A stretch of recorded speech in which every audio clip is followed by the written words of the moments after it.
What's up, YouTube? Today I'm going to show you how to log out of your Twitter account on mobile. Now I am on mobile, but this works in similar steps on desktop as well.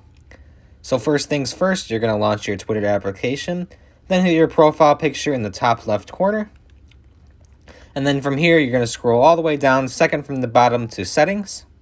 And then you have all sorts of these settings. What you're going to want to do though is hit account all the way at the top. Then you're going to be brought to this screen right here. And then you're going to scroll all the way bottom, and then there should be a red text that says log out, this all the way at the bottom.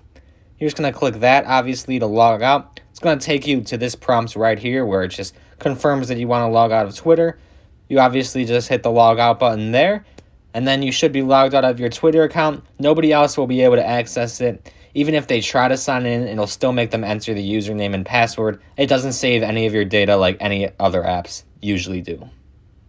If you found this tutorial helpful, be sure to leave a like and subscribe, and also read the description because there's some very important information that you wouldn't want to miss. If you had any questions though, drop them down below in the comments and I'll get back to you as soon as possible.